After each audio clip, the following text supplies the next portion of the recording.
नमस्कार, आदाब। Crime petrol सतर्क के इस नए सीजन में आप सबका स्वागत है।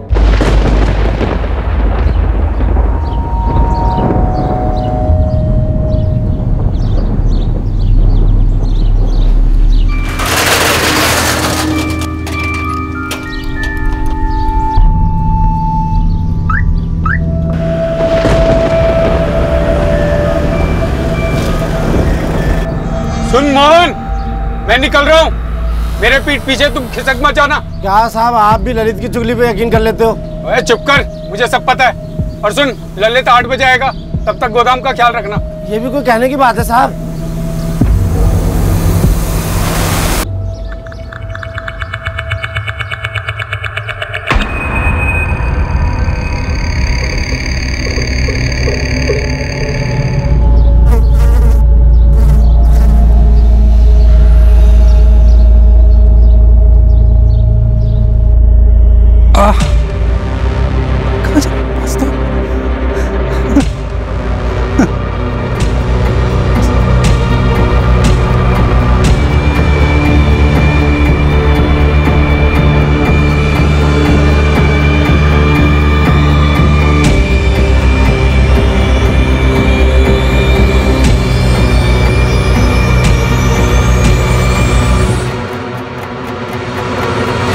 सिक्योरिटी गार्ड मोहन जायसवाल सालों से उस गोदाम की रखवाली करता आ रहा था, पर उस दिन गश्त लगाते वक्त उसने जो देखा वो दृश्य उसने पहले कभी नहीं देखा था। इस चौंकाने वाली घटना का अंजाम कई जिंदगियां भुगतने वाली थी। ठीक दूसरे दिन 16 जून को पास के शुक्ला परिवार के घर में एक भयंकर भूचाल आया। यह केस है धौलाकुंज गांव, जिला जबलपुर, मध्य प्रदेश का। माला, तू भी चलना, थोड़ी शॉपिंग कर लियो। तुझे जो चाहिए वो ले लियो। मुकेश ने तेरे लक्ष्मण भैया को पैसे दिए तेरी शॉपिंग कराने के लिए। अरे भाभी, सच में मूड नहीं है। मैं अभी नहीं, थोड़े दिन बाद शॉपिंग करूंगी और खूब शॉपिंग करूंगी, और तब लक्ष्मण भैया से कहूंगी कि नो कंजूसी। अरे कोई कंजूसी नहीं करेगा बाबा, तो अभी तो चल, बाद में फिर शॉपिंग कर लेना। अरे बुआ, क्या नाटक है आपका मूड का? चलो ना, आइसक्रीम खाएंगे, मजे उठाएंगे। अरे भैया, सच में मूड नहीं है। सीधा सीधा बोलना कि तेरी प्लानिंग है मुकेश के साथ फोन पे लंबी लंबी बात करने की। मैंने सुबह ही बात कर ली है। अच्छा बाबा, अगर तुझे नहीं जाना है तो मत जा, लेकिन कम से कम ये तो बता दे चाहिए क्या, बिना ऑर्डर तो दे देगी। अरे क्यों, मेरी ज्वेलरी है तो मैं खुद ही ऑर्डर दूंगी ना। बाबा जैसी तेरी मर्जी। हम तो चले, योगिता के लिए भी कुछ लेना है। चलो हाँ। लेट हो जाएंगे।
भाई हो गई शॉपिंग भी, सब सामान लिया ना? हाँ, हाँ।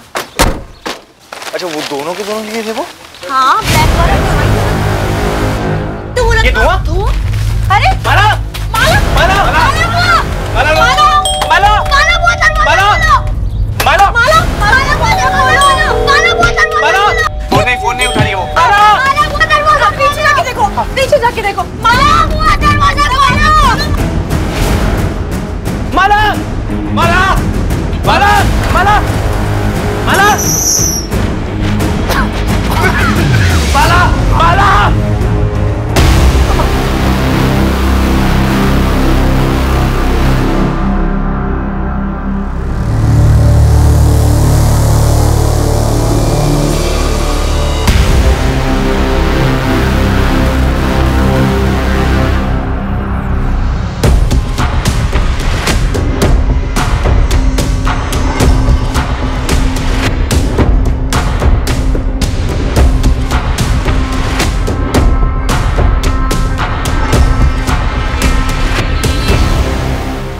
लक्ष्मण भैया, विनय भैया, वीना भाभी, रोहित, मुझे माफ कीजिए। मैं ये कदम नहीं उठाना चाहती थी, पर मुझे समझ नहीं आ रहा था कि मैं और क्या करूं।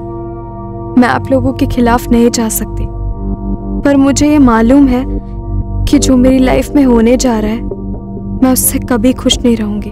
काश मैं आपको ये बात बता पाती, काश आपको समझा पाती कि मुझे लाइफ से क्या चाहिए और क्या नहीं। आई एम सॉरी, मैं इस रिश्ते से खुश नहीं हूँ। और प्लीज, योगिता दीदी की इसमें कोई गलती नहीं है। उन्हें इस बारे में कुछ नहीं पता था, ना ही जीजू से इस बारे में बात की थी मैंने। और हाँ, इसमें मुकेश का तो कोई कसूर नहीं है। सब लोगों को फिर से सॉरी। आप सबकी माला। योगिता, क्या हुआ? योगिता, कुछ बोलो। माला ने सुसाइड कर लिया। क्या क्या भाभी, क्या बोल रहे हैं आप? चिट्ठी छोड़ के शादी नहीं करना।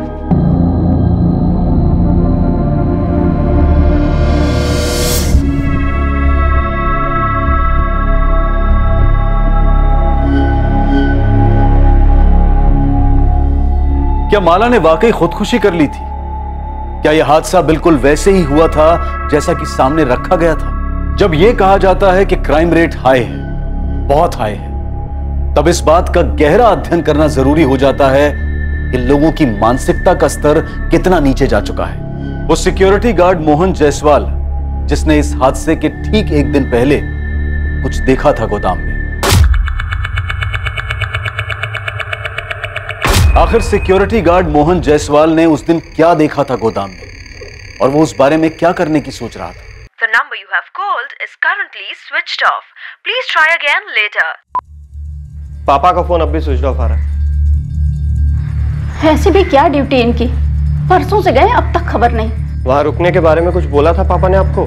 मुझे तो कुछ नहीं बोला। मैं अभी जाकर अमन सेठ से बात करता हूँ, उन्हें ही पता होगा। सब देखो तब पापा से डबल ड्यूटी करवाते रहते हैं। अरे राघव, कहाँ है तेरे पापा? कल परसों दोनों दिन ड्यूटी पर भी नहीं आए, फोन भी बंद है। तबीयत तो ठीक है? मैं तुझे फोन ही लगाने वाला था। अरे राघव, मैं भी 2 दिन से घर नहीं गया हूँ तेरे पापा की वजह से। तो पापा है कहाँ?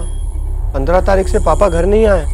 15 को जब मैं घर जा रहा था, मैंने साफ उससे बोला था कि ललित के लौटने तक जाना नहीं कहीं। मैं भी बराबर आ गया था टाइम पे अपनी ड्यूटी पे, और रोज की तरह ना ही वो सीट पर थे और ना ही गश्त पे थे।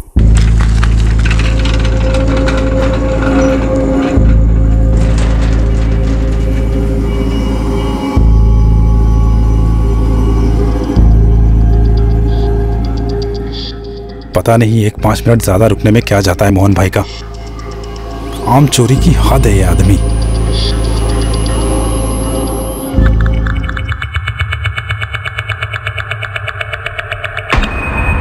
डंडा भी सही जगह पे रख के नहीं जाते। 2 दिन में कितनी बार फोन लगा चुका हूँ, हर बार स्विच ऑफ बता रहा है। क्या माजरा क्या है?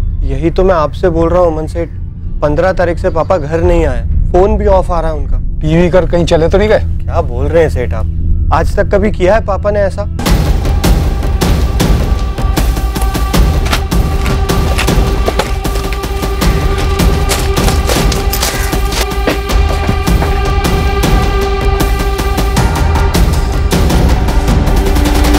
तुझे डंडा यहीं पड़ा मिला था? जी सर। इस कमरे में क्या है? बस नहीं है सर, हमेशा खाली पड़ा रहता है। ड्यूटी की टाइमिंग्स क्या है? मोहन जायसवाल सुबह 8 से शाम 8, और ये ललित शाम 8 से सुबह 8। लेकिन सर मोहन भाई 8 बजे के पहले ही हमेशा निकल जाते थे, मेरे आने से पहले ही। ये सेठ जी से मैंने कितनी बार शिकायत की है, आप पूछ लीजिए इनसे। 8 बजे की ड्यूटी होती है, कभी 8:30, कभी 9:30, कभी 10 बजे आते हैं, फिर घूम फिर के मुझे ओवर टाइम ड्यूटी करनी पड़ती है। पर सर ऐसा कभी नहीं हुआ कि पापा घर ना आए, चाहे जल्दी निकलते हो काम से या लेट पहुंचते। पीते थे? ज्यादा नहीं, कभी कभार पीते।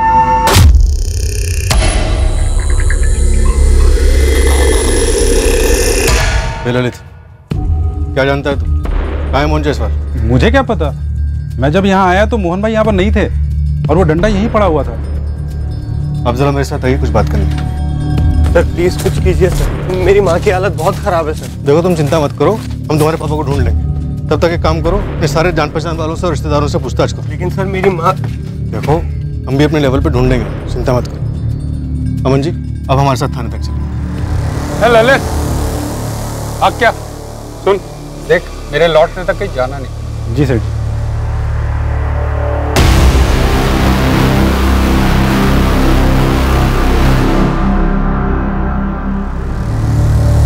देखा मैंने किस तरह आप देख रहे थे ललित, उस पर कोई शक है?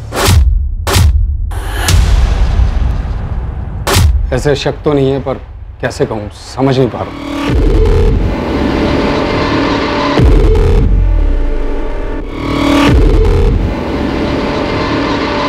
सीधे सीधे साफ साफ बताइए किस बात का शक है उसमें? ललित मेरे पास 1 महीने पहले एक ऑफर लेकर आया था। हाँ ललित क्या बात है? सेठ जी वो मोहन भाई पूरा 1 घंटा लेट आए हैं आज। हाँ हो गया लेट तो क्या हुआ?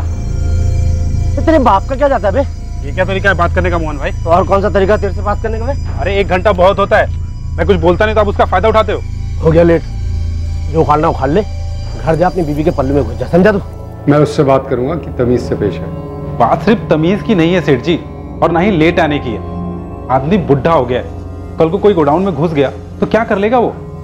आपने भी उसे बेकार में रख रखा है सेठ जी। ललित देख मुझे मत सिखा क्या सही है और क्या गलत। चल जा। अब जो कहने आया था वो तो कह दूं।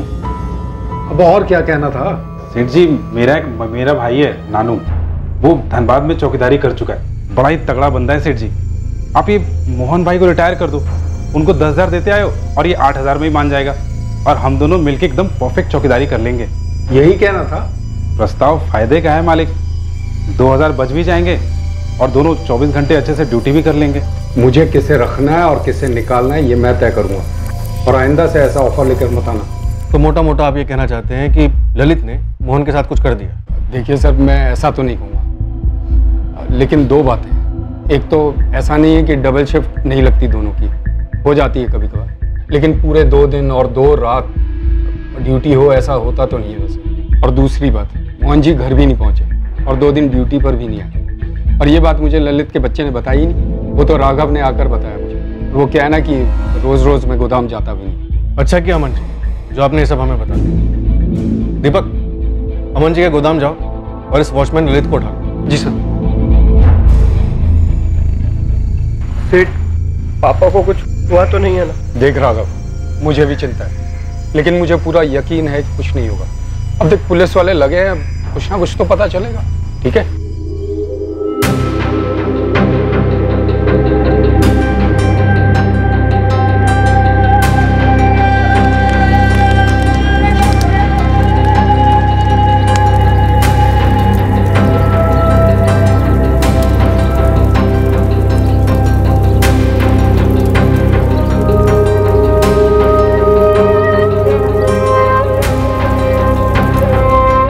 सुनो, मैंने विनय भाई साहब को 1 लाख रुपए दिए हैं कैश तुम्हारी ज्वेलरी के लिए। 1 लाख?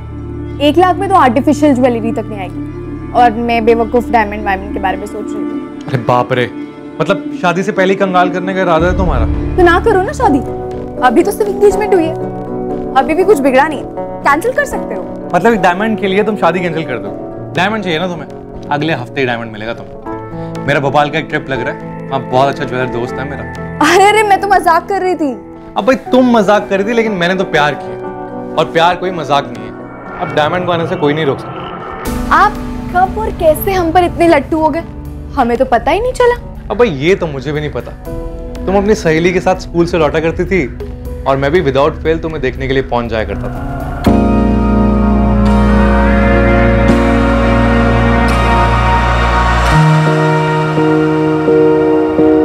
अच्छा मतलब मुझ पे नजर रखी हुई थी? अब नजर तो रखनी पड़नी थी ना, शादी जो करनी थी। वैसे मैं तो तुम्हें सिर्फ देखता था, बाद में भैया भाभी से बात की, तुम्हारा हाथ मांगा और तुमने भी ओके बोल दिया। हमें भी आप इतने बोरिंग नहीं लगे। ओहो बड़े काइंड है जी, आप बड़े काइंड है। तुम्हें आज जाके जो भी खरीदना है खरीद लो, बाद में हम दोनों साथ में चलेंगे। दिल तो तुमने लूट ही लिया है, जेब भी अच्छे से लूट ली, कोई कसर मत छोड़ना।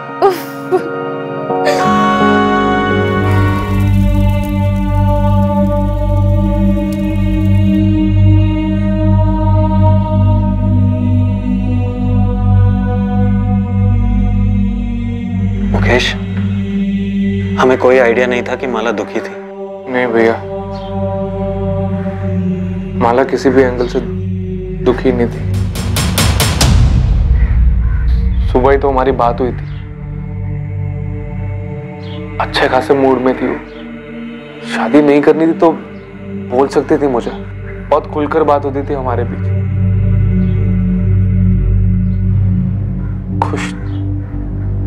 खुश नहीं थी कि बात में मान ही नहीं सकता।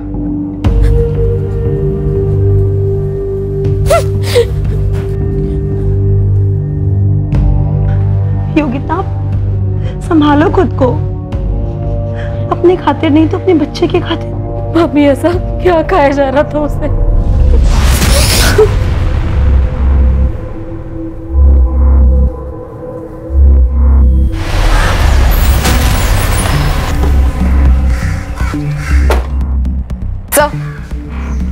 क्या रिपोर्ट? नील सर, धौलाकुंज और आसपास के सभी ठेकों पर पता किया, पर कहीं से भी कुछ भी मोहन के बारे में पता नहीं चला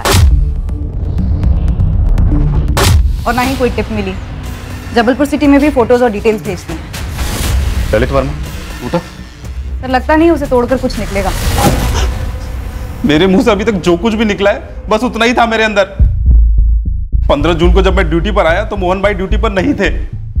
और ये बात भी सही है साहब, मैं अमन सेठ के पास गया था अपने भाई को ड्यूटी पर लगवाने के लिए, मोहन भाई की जगह पे।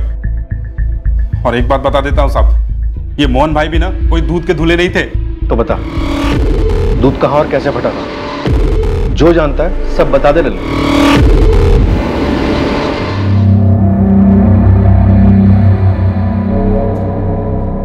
ये कमरा हमेशा खाली रहता? जी साहब।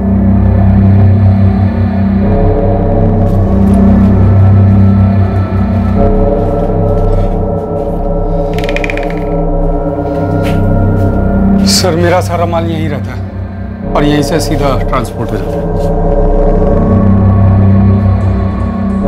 ये दरवाजा क्या है? सर ये वही खिड़की वाला कमरा है। यहाँ कुछ स्टोर तो होता नहीं है तो इसलिए बंद रहता है। सर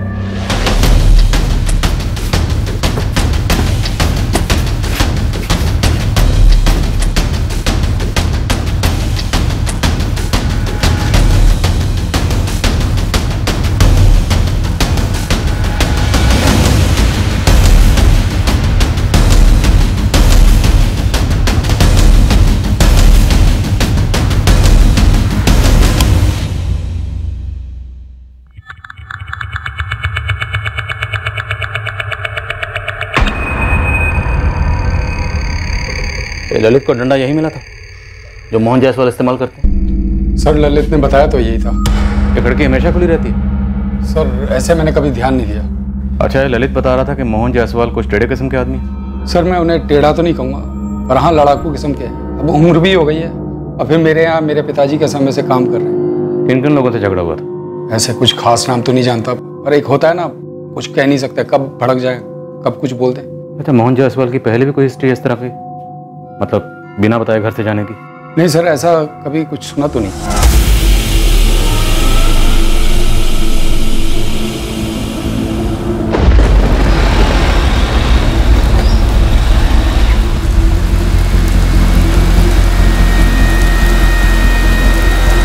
साहब ये ललित वर्मा के खिलाफ तो कोई क्रिमिनल हिस्ट्री मिली नहीं, लेकिन जो ये मोहन जायसवाल है इस पर मर्डर चार्ज था। क्या? धौलाकुंज गांव का एक लोकल पुलिस थाना है और लगभग 6 साल पहले मर्डर के सिलसिले में अंदर। किसका मर्डर? एक पड़ोसी था, भीखू गुप्ता।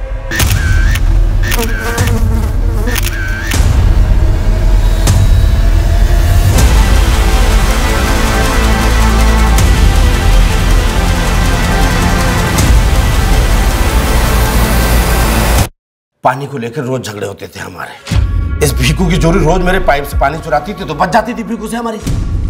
पानी के लिए उसका मर्डर करूंगा क्या? कौन जायसवाल, चाकू कहाँ फेंका तूने?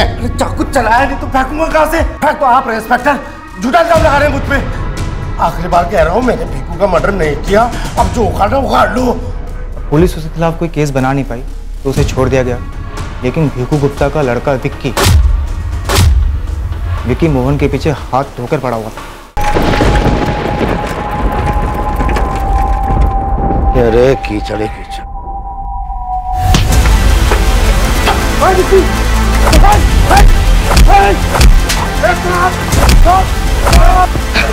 अबे साले, तेरे को छोड़ूंगा नहीं मैं। तूने जैसे मेरे पापा को मारा था ना, वैसे एक दिन तेरे को मार दूंगा मैं। तू मारेगा मुझे चकुंदर की औलाद?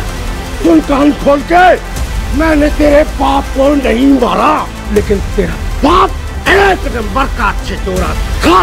उसके साथ ऐसा ही होना था। उधर जा, वरना तेरा भी ऐसा ही हासिल होगा। ये विक्की अभी भी वहीं रहता है, मोहन के पड़ोस में? नहीं, विक्की और उसकी माँ लगभग 3 साल पहले धोलाकुंज गांव छोड़ के चले गए। कहाँ? ये तो किसी को पता नहीं है, लेकिन मैंने बंदे लगाए हैं उसके पीछे। सर कहीं ऐसा तो नहीं ये विक्की लौटा हो बदला लेने के लिए?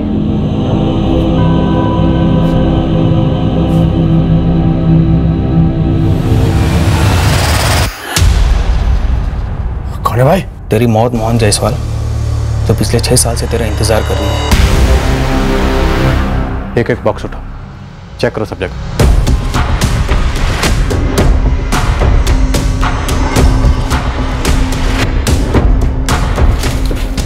अरे सर, यहाँ लाश होती तो बदबू नहीं आती? अपना जुर्म छुपाने के लिए लोग क्या कुछ नहीं करते मलाल जी।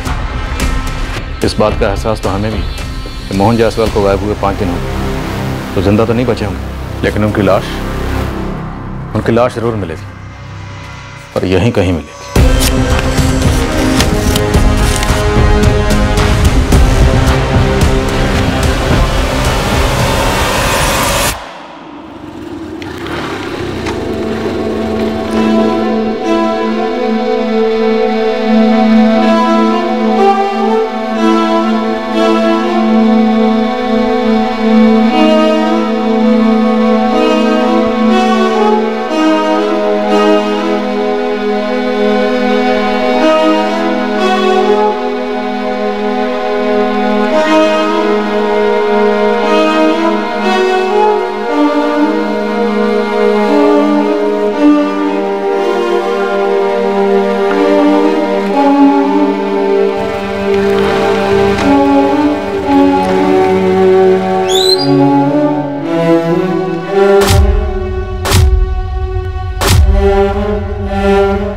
सिक्योरिटी गार्ड मोहन जायसवाल के मिसिंग केस की तहकीकात शुक्ला परिवार के दर पर पहुंचने वाली थी। वही शुक्ला परिवार जहां शादी के कुछ ही दिन पहले माला शुक्ला ने आत्महत्या की थी। माला के बड़े भाई लक्ष्मण और विनय का मोहन जायसवाल से क्या ताल्लुक? उस दिन गश्त लगाते वक्त मोहन जायसवाल ने गोदाम के कमरे में ऐसा भी क्या देखा था कि तब से मोहन जायसवाल दिखाई नहीं?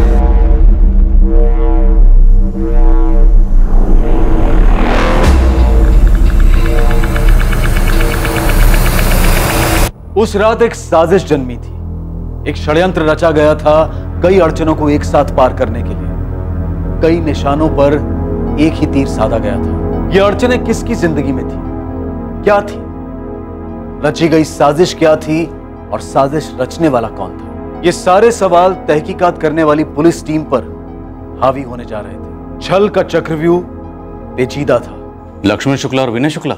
जी सर, बड़े लोग हैं, साहूकार हैं, गाँव वालों को कर्जा देते हैं। पापा ने माँ के जेवर गिरवी रखे थे उनके पास। पता नहीं क्यों मुझे तुम्हारे पापा का गायब होना कुछ खटक रहा। तुम्हारे पापा भिकू गुप्ता के मर्डर केस में भी अरेस्ट हुए थे ना? छूट भी गए थे, उन्हें फंसाया जा रहा था। कौन फंसा रहा था? पता नहीं, लेकिन सर मुझे शक है शुक्ला बंधुओं पे। उन्होंने 2 हफ्ते पहले पापा को धमकी दी थी। बस इतना शोर क्यों कर रहे हो? अरे मेरी जोरू के गहने तो है गिरवी तुम्हारे पास। जेवर बेच के 30,000 भी नहीं आएंगे। कर्ज तुमने 2 लाख का ले रखा है।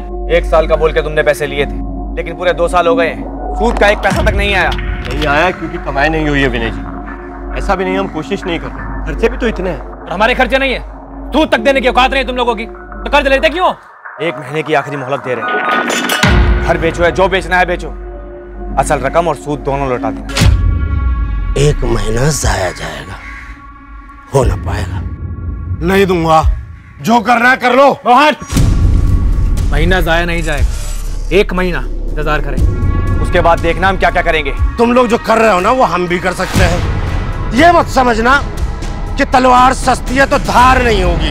चलो यहाँ से निकलो। सर धमकी तो मोहन जायसवाल ने हमें दी थी, हम कुछ क्यों करेंगे उसके साथ? वो आप लोगों के पैसे जो नहीं लौटा रहा था, और धमकी तो आप लोगों ने दी थी उसे। 1 महीना इंतजार करेंगे, उसके बाद देखना हम क्या क्या करेंगे। सर अगर लेनदार देनदार को मार देगा तो फायदा क्या होगा? पैसे तो नहीं मिलेंगे ना वापस?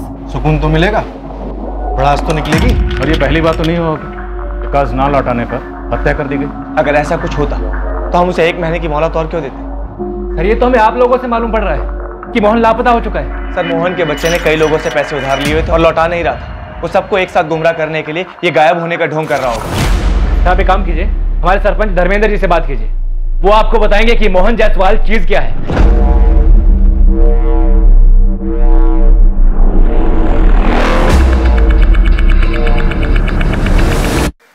देखिए दरोगा साहब, पूरा धौला कुंज हैरान है कि मोहन ऐसे कैसे गायब हो गया। क्या आपको लगता है कि मोहन खुद से कहीं भाग गया और अब बेटा ड्रामा कर रहा है गायब होने का, शुक्ला बंधुओं पर इल्जाम लगाने का? होने को तो कुछ भी हो सकता है साहब। जब भिगू गुप्ता का मर्डर हुआ था तब विक्की ने जायसवाल पर हमला किया था। तब मेरी विक्की से बात हुई थी, समझाया था मैंने उसे कि भावनाओं में मत बहना। भीखू गुप्ता का केस क्लोज नहीं हुआ कभी? होते हैं ऐसे कुछ केसेस, क्या करें। और अब मोहन गायब है? सुना है मैंने, आदमी था ऐसा जो खुद को गायब करवा सकता। ये उसी की कोई चाल होगी। सब लोग सही कह रहे हैं कि वो ठेड़ा बंदा था। इस शुक्ला बंधु 2 लाख के लिए किसी को नहीं मारेंगे। मैं तो कहता हूँ किसी भी रकम के लिए नहीं मारेंगे। पुश्तों से साहूकारी करते आ रहे हैं। और तो और इस वक्त शुक्ला परिवार में भयंकर शोक है साहब। क्यों? आपको नहीं पता उसकी बहन के बारे में? आप बताइए। कुछ दिन पहले ही उनकी छोटी बहन माला ने खुद को जलाकर आत्महत्या कर ली। बेचारी 18-19 साल की थी साहब। कब हुआ ये? अभी 16 तारीख की छोटी बहन माला ने खुद को जलाकर आत्महत्या कर ली। अभी 16 तारीख।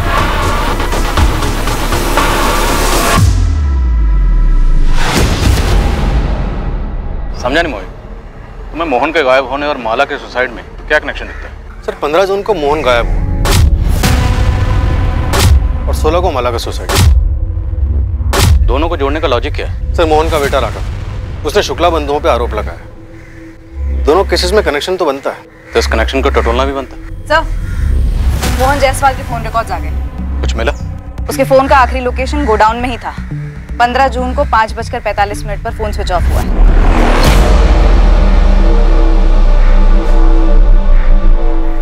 लेकिन गोडाउन से तो हमें कोई फोन नहीं मिला। मोहन के कॉल रिकॉर्ड्स में कुछ मिला? सर उसका आखिरी कॉल मोहन ने अपने बेटे राघव को शाम 5:25 पर कॉल किया था। हाँ पापा। अरे राघव बेटा, हैंडल मिल गया। हाँ सीधे गोद में गिरा है समझ। अब इन शुक्ला बंधुओं को ना ऐसा मजा चखाऊंगा ना, तो देखना। पापा क्या हैंडल वैंडल की बात कर रहे हैं आप? क्या बोल रहे हैं आप? ये राघव पक्का हमसे कुछ छुपा रहा है, अपने बाप को छुपा रहा है सर, और हमें घुमा रहा है। तगड़ी गर्मी देनी होगी इसे। सर ये बाप बेटे मिलकर बहुत बड़ा गेम खेल रहे हैं। शुक्ला बंधुओं को अंदर करवाओ और अपना सारा कर्ज मिटा दो। उठा इस राघव। एक मिनट, मारिए मत सर, मारिए मत। मैंने पापा के फोन कॉल के बारे में नहीं बताया, और सच कहता हूँ सर, मेरा यकीन कीजिए, वो गायब तो हुए हैं ना सर, उनके साथ जरूर कुछ हुआ है सर। मेरे तेरे बाप के साथ क्या हुआ? तू और तेरा बाप मिलके हमारे साथ आंख मिचौली खेल। तेरा बाप खुद कहीं छुप के बैठा हुआ है और तू हमारे पास आया उनकी झूठी कंप्लेंट लिखवाने। क्यों? क्योंकि तू शुक्ला बंधु को फंसाना चाहता। सच है ना? ये सच नहीं है सर। तेरे हिसाब से 15 तारीख की रात को तेरे पापा मोहन गायब हुआ। 16 तारीख का पूरा दिन गया, पूरी रात गई। 17 की सुबह गई और 17 की दोपहर को जाके तू अमन लाल के पास जाता है इंक्वायरी करने, और 17 को ही तू पुलिस के पास आता। सर मुझे लगा अमन सेठ ने उन्हें डबल ड्यूटी पे लगा दिया सर। अभी डबल डंडा पड़ेगा ना तो खुद ब खुद बोलेगा तेरा बाप कहाँ डबल ड्यूटी कर रहा है। लगाएं डबल डंडा। फिर तेरे पापा के साथ फोन पर क्या बात हुई थी? बताता हूँ सर, सब बताता हूँ। बोलिए साहब, उस दिन पापा का फोन आया। वो बहुत उत्तेजित टाइप लग रहे थे फोन पर। वो कह रहे थे कोई हैंडल मिल गया है, हैंडल जिससे शुक्ला ब्रदर्स को टाइट कर सकते हैं। क्या हैंडल? सर वो शुक्ला ब्रदर्स के बारे में कुछ कह रहे थे। अरे राघव बेटा, हैंडल मिल गया। हाँ सीधे गोद में गिरा है समझ। गोली मत दे रहा। गोली नहीं दे रहा हूँ साहब, मैं खुद कंफ्यूज हो गया था। मुझे खुद कुछ नहीं समझ आ रहा था कि पापा फोन पर क्या कह रहे हैं। पापा साफ साफ बोलिए ना, क्या हैंडल वैंडल? और ये विनय और लक्ष्मण कहाँ से आधम के? अरे घर आके सब बताऊंगा, बस तू इतना समझ कि विनय और लक्ष्मण का टेटुआ हमारे हाथ में जब चाहे दबा देंगे, साले चू तक नहीं कर पाएंगे। तेरे पापा को क्या हैंडल मिला था शुक्ला बंधु के खिलाफ? घर पहुंचते तो बताते ना सर, पर वो घर पहुंचे ही नहीं। हाँ पर वो फोन पर बहुत उतावले लग रहे थे। लेकिन जैसे तू बता रहा है कि तेरे और तेरे पापा के बीच ऐसी बात हुई थी, तो शुक्ला बंधु के खिलाफ शक जाहिर करने के लिए तू 2 दिन बाद क्यों आया? तुझे तो पहले आना चाहिए था। वो पेशेवर साहूकार लोग हैं सर, लेकिन बिहेव ऐसे करते हैं जैसे सड़क छाप लोग हो। सर वो हर जगह पापा की इंसल्ट करते थे। मंदिर, पंचायत, चौपाल, जहां पापा दिखते थे गाली गलौज करते थे, थूकम थूक करते थे। पापा पर क्या गुजर रही थी सिर्फ मैं जानता था सर। इतना गुस्सा था, इतनी रंजिश थी और तेरे बाप ने फोन करके इतना सस्पेंस बढ़ा, तब भी तो पुलिस के पास नहीं आया, और जब आया तब भी उस कॉल के बारे में नहीं बताया। मैं बौखला गया था सर, मैं भूल गया था ये बात बताने के लिए आप लोगों को। एक मिनट, तू कह रहा है 15 तारीख की रात को तेरे पापा मोहन गायब हुए और 16 तारीख को शुक्ला परिवार में माला शुक्ला ने सुसाइड किया। क्या कनेक्शन है इन दोनों में? मुझे क्या पता क्या कनेक्शन है सर, मैं सिर्फ अपने पापा को ढूंढना चाहता हूँ। प्लीज मेरी हेल्प कीजिए सर, उन्हें ढूंढिए सर प्लीज। मोहित, तुम्हारी थ्योरी में दम तो लगता है। 15 जून को गोडाउन में कुछ देखने के बाद मोहन जायसवाल ने अपने बेटे राघव को फोन किया कि उसे विनय और लक्ष्मण के खिलाफ कुछ मिला है, और उसी रात मोहन गायब हो जाता है और अगले दिन माला शुक्ला सुसाइड कर लेती है। हाँ सर, कनेक्शन तो लग रहा है, पर माला का सुसाइड, वही सोच रहा हूँ क्या कनेक्शन हो सकता है। यंग लड़की थी सर। खबरी गोविंद की टिप आई है, माला का सुसाइड गड़बड़ लग रहा है। मामला थोड़ा नाजुक है मैडम। धौलाकुंज गांव के थाने के इंस्पेक्टर है ओमकार यादव साहब। आप मिले उनसे कभी? हाँ मिली हूँ। क्यों? खुलकर बोल। अब देखिए कि वो और ये आपके शुक्ला बंधु खास है, और जब उनकी बहन माला ने सुसाइड किया उसकी कोई तहकीकात ही नहीं हुई और डायरेक्ट ओमकार साहब ने केस ही क्लोज कर दिया। ऐसा कभी कोई करता है क्या?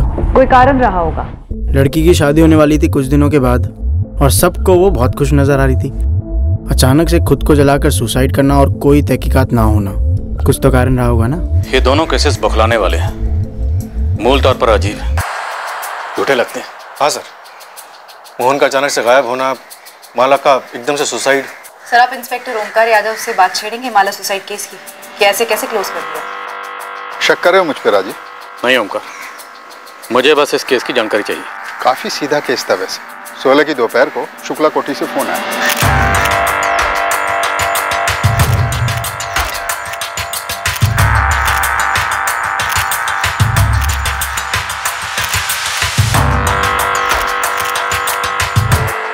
कुछ नहीं बचा, हड्डियां गलने लगी थी, मांस जल चुका था, ऊपर से माला की सुसाइड नोट थे, सब कुछ क्लियर था।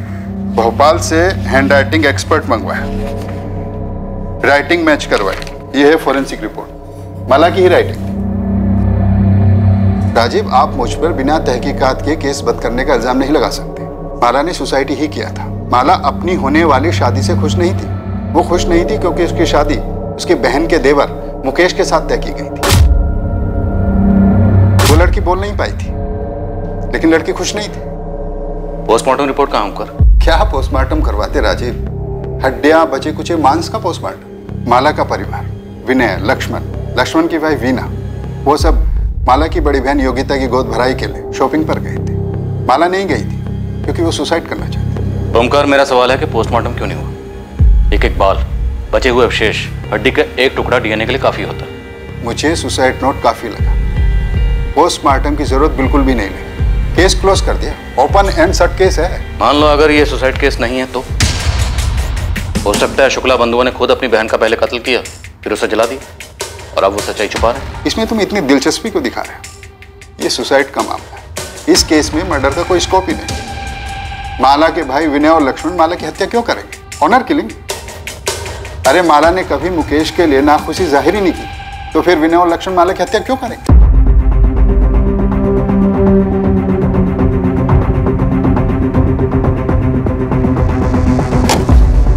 भाई साहब, वो मुकेश को उठा के लेके गई है। कौन? सोमानीपुर पुलिस स्टेशन की पुलिस, जो मोहन जायसवाल केस में तहकीकात कर रही है। तो मुकेश का मोहन जायसवाल से क्या लेने देना है? पता नहीं भाई साहब, वो माला के सुसाइड केस में अपनी नाक अड़ा रही। माला के सुसाइड केस से उनका क्या मतलब है? चल क्या रहा है? मुझे आइडिया नहीं है लक्ष्मण भैया, मैं ऑफिस में था जब वो मुकेश को उठा के ले गए। जीतू, क्या मुकेश को वाकई ऐसा लगता है कि माला ने सुसाइड नहीं किया है? तुम भाइयों ने कुछ गलत किया है? मुझे नहीं पता भैया, मुझे बस इतना पता है कि मुकेश को यकीन नहीं हो रहा है कि माला उसके साथ नाखुश थी और उसने आत्महत्या कर ली उसकी वजह से। क्या हुआ भाई साहब? भाई साहब, मैंने ओमकार साहब से बात की लेकिन वो अपने हाथ खड़े कर।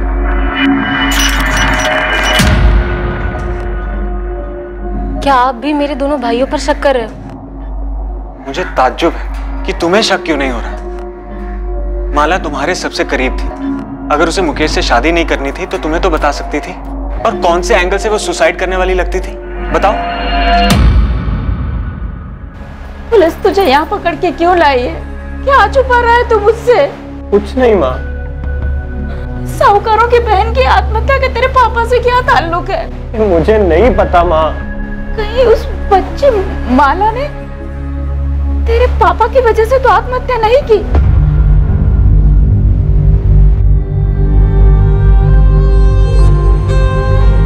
हैंडराइटिंग मैच की गई, माला की है। तुम्हें लगता है जबरदस्ती लिखवाया गया होगा? माला को उसके भांजे ने मारा। मुकेश, हम जानते हैं कि तुम्हारी तरफ से प्रेम था, एंगेजमेंट हुई, माला भी इस एंगेजमेंट से खुश थी, सच है ना? 2 महीने पहले एंगेजमेंट हुई, 4 महीने बाद शादी थी, फिर अचानक ये सुसाइड। मोहन जायसवाल को जानते हो? जानता तो नहीं सर, पर सुना वो गायब है। कोई वॉचमैन था गोदाम में।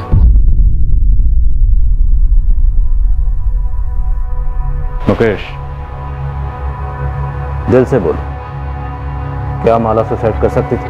नहीं सर, बिल्कुल भी नहीं। और अगर मैं गलत हूं तो मुझे कारण जानना है सर। उस पर कोई जोर जबरदस्ती नहीं थी, फैमिली भी ऐसी कोई पुराने ख्यालातों वाली नहीं थी, खुलकर बोलने की आजादी थी। फिर ऐसा क्यों?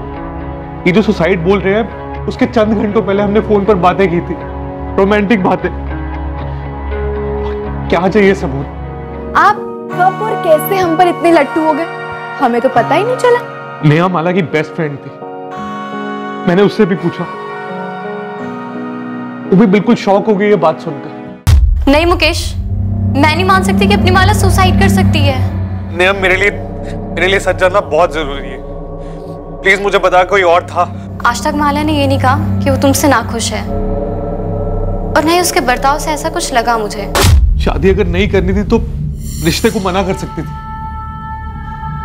कोई बंदूक लगाकर सर पर नहीं खड़ा था, अपनी मर्जी से हाँ की थी, अपनी मर्जी से एंगेजमेंट भी की, फिर शादी ना करने के लिए सुसाइड कर लिया। गड़बड़ तो है सर, पर क्यों है, कैसे है, क्या है, ये मैं नहीं जानता हूं। सुसाइड नहीं, मर्डर सर, 100%। पर क्यों सर? ऑनर के लिए? तब तो कोई दूसरा लड़का जरूर ही होगा, अभी नहीं तो पहले कभी। लेकिन अगर ऐसा होता तो बेस्ट फ्रेंड नेहा मुकेश को जरूर बताती, क्योंकि उसने तो बात उठाई भी थी। अगर ये मर्डर केस है भी, तो इसका मोहन जायसवाल मिसिंग केस से क्या कनेक्शन बनता है? मोहन जायसवाल पहरा दे रहा था, गश्त लगा रहा था, उसने खिड़की से गोडाउन के कमरे में जरूर कुछ ऐसा देखा होगा, और जो उसने देखा वो माला से कनेक्टेड था शायद, क्योंकि उसके तुरंत बाद उसने अपने बेटे राघव को फोन करके ये कहा कि उसे हैंडल मिल गया शुक्ला बंधु को ब्लैकमेल करने का। ब्लैकमेल? बिल्कुल, शायद मोहन जायसवाल ने कुछ ऐसा देखा होगा जिसे लेकर वो शुक्ला बंधु को ब्लैकमेल कर सकता था। और गुस्से में विनय और लक्ष्मण ने अपनी बहन माला का कत्ल कर दिया।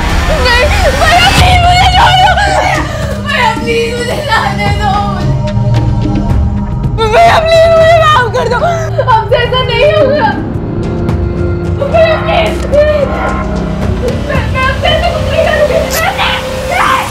सर थ्योरी में ही सही, 2 और 2 जोड़ें और ये मानकर चलें कि ऐसा ही हुआ, तो मोहन ने अमन लाल के गोदाम के कमरे में कुछ ऐसा देखा जिसका कनेक्शन माला से था। उसने विनय और लक्ष्मण को ब्लैकमेल करने की कोशिश की, जिसके चलते उन्होंने माला का कत्ल कर दिया। फिर मोहन, उसका उन्होंने क्या किया? उन्होंने सगी बहन को नहीं छोड़ा, मोहन को छोड़ेंगे? सुसाइड केस फिर से खुला तो वो लोग हमारे पीछे लग जाएंगे। विनय, माला ने आत्महत्या की है, यही सच है। जी भाई साहब, और यही सच रहना भी चाहिए। अगर हम इसी थ्योरी को लेकर आगे बढ़ते हैं तो सवाल ये पैदा होता है कि मोहन जायसवाल ने उस रात कमरे में ऐसा क्या देखा हो, ऐसा क्या सीरियस माजरा हो जिसकी वजह से शुक्ला बंधुओं ने अपनी सगी बहन माला शुक्ला का कत्ल कर दिया। बॉयफ्रेंड सर, हो सकता है मोहन ने उस रात माला को अपने किसी बॉयफ्रेंड के साथ वहां देखा हो, जो जाहिर तौर पर मुकेश नहीं होगा, फिर ब्लैकमेल नहीं हो पाता। तो हो सकता है माला की जिंदगी में कोई दूसरा हो जिसका मर्डर हुआ या सुसाइड, जिसके साथ वो भागने का प्लान कर रही है। एग्जैक्टली, कोई ना कोई तो दूसरा था या शायद है, और ये जो भी दूसरा है यही इन दोनों केसेस की कड़ी है।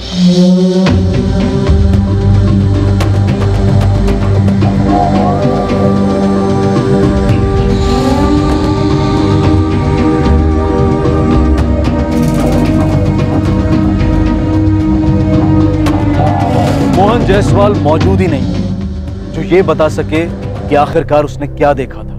माला शुक्ला भी इस दुनिया में नहीं रही जो बोल सकती कि उसने आत्महत्या की है या फिर उसका कत्ल हुआ है। अब माला की जिंदगी में ये दूसरा आदमी कौन था जो पुलिस की थ्योरी के अलावा और किसी की जुबान पर नहीं?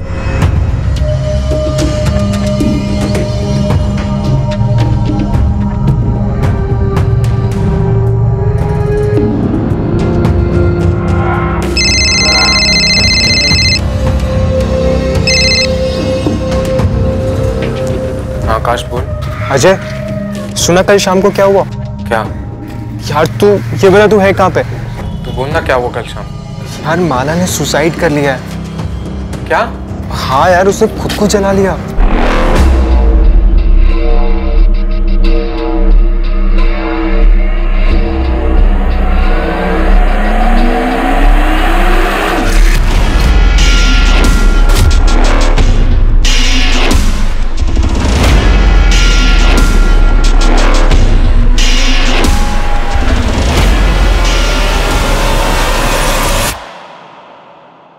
ये अजय कुशलपति इन दोनों केसेस की चाबी था। माला की मौत और मोहन के गायब होने की सच्चाई जानने के लिए अजय तक पहुंचना जरूरी था। क्या कभी इन केसेस की सच्चाई सामने आएगी? क्या पुलिस अजय कुशलपति तक पहुंच पाएगी? और सबसे अहम सवाल ये कि इन सारे खुलासों को करने के लिए क्या अजय कुशलपति जिंदा भी था या फिर उसे भी ठिकाने लगा दिया गया था? कौन था इन केसेस का असली गुनहगार और कौन था असली पीड़ित? अक्सर भयंकर किस्म के जुर्म ऐसे दिमागों में पनपते हैं कि जिनके चेहरे देखकर कोई नहीं पहचान पाता है कि यह इंसान अपने स्वार्थ के लिए किस हद तक जा सकता है। क्रिमिनल बुद्धि को पहचानना बहुत मुश्किल होता है, लेकिन इस केस में इस मास्टरमाइंड का माइंड, इस साजिश का मूल सबको समझा जाएगा, उसका खुलासा किया जाएगा और मुजरिम बेनकाब होगा कल रात इस केस के दूसरे और आखिरी भाग में। अब मैं अनूप सोनी आपसे विदा लेता हूं, फिर मुलाकात होगी। और याद रखें, क्राइम और आपके बीच में सिर्फ इतना फर्क है कि आप कितने सतर्क हैं। सतर्क रहें, सुरक्षित रहें। जय हिंद।